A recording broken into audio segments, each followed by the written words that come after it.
பாவ சங்கீர்த்தனம் செய்து பலிபீடத்தோடு ஒட்டி வாழ்ந்து அநேக மக்களுடைய மனம் மாற்றத்திற்கு நீ ஒரு சாட்சியாக மாற வேண்டும். கிறிஸ்தவனுடைய வாழ்க்கை பாவ சங்கீர்த்தன தொட்டியை சார்ந்திருக்கிறது. நெஞ்சு கடவுளின் இல்லமாக மாற வேண்டும்.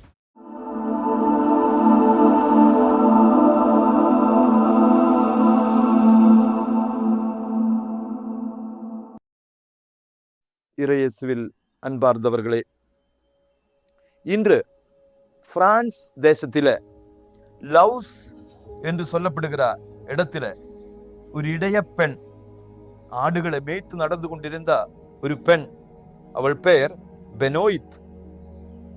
இந்த பெண்ணுக்கு 1664 ஆண்டு முதல் 1718 வருஷம் வரையிலும், அதாவது 54 ஆண்டுகள் விடாது அவளை பின்தொடர்ந்து அவளுக்கு தாயாக, அவளுக்கு எல்லாமாக அவளோடு இணைந்து வாழ்ந்தாள். கனாவூர் திருமண திருவிழாவில் விண்ணக மண்ணக அதிசயங்கள் அந்த வீட்டில் நிகழச் செய்தது போல இவருடைய வாழ்க்கைக்கு தேவையான எல்லா ஆசீர்வாதங்களை பெற்றுத்தந்து அன்னை ஒரு உண்மையான தாயாக அவளோடு இணைந்து பயணித்தாள்.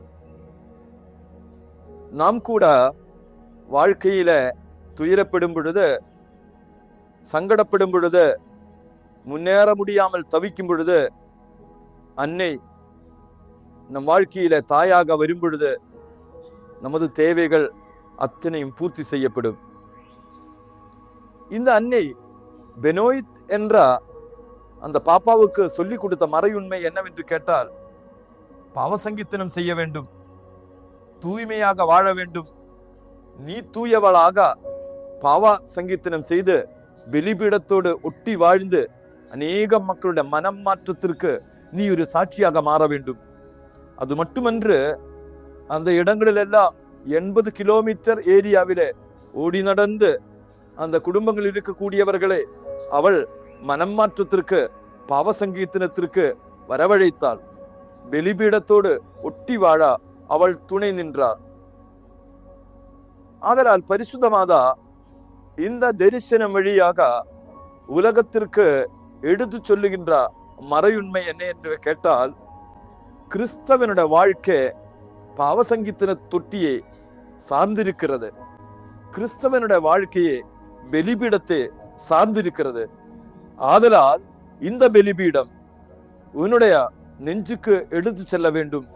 நெஞ்சு கடவுளின் இல்லமாக மாற வேண்டும் என்று அன்னை இந்த மகளுக்கு காட்சி தந்து அந்த தூய வாழ்க்கைக்காக அவளை வழி நடத்தினார். அநேக மக்கள் அவள் வழியாக பாவசங்கீர்த்தன தொட்டி அணுகி, பலிபீடத்தை அணுகி கத்தோலிக்க திருச்சபையில அபிஷேகம் உள்ளவர்களாக வாழ்ந்தார்கள். 1718 ஆண்டு 71 வயசில் அவள் இருக்கும் பொழுது டிசம்பர் 25 இரவு அவள் தேவ நற்கருணை பெற்றுக்கொண்டார்.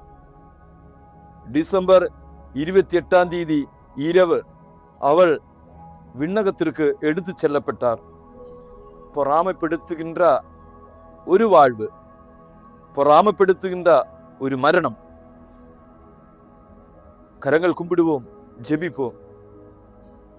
கானாவூர் திருமண திருவிழாவில் உடனிருந்து பாதுகாத்த பரிசுத்த மாதாவே, எங்கள் வாழ்க்கையில் நாங்கள் அனுதினம் பலிபீடத்தோடு இணைக்கப்படா, பாவசங்கீர்த்தன தொட்டியோடு சார்ந்து வாழா, பாவங்களையும் பலவீனங்களையும் அப்புறப்படுத்தி இறைவனின் பிள்ளைகளாக வாழா எங்களுக்கு துணை புரியும். பெனோயித் என்ற மகளோடு சேர்ந்து அவளை தூய வாழ்க்கைக்கு அழைத்து சென்ற பரிசுத்த தேவமாதாவே, எங்களோடு இணைந்து பயணித்தருளும்.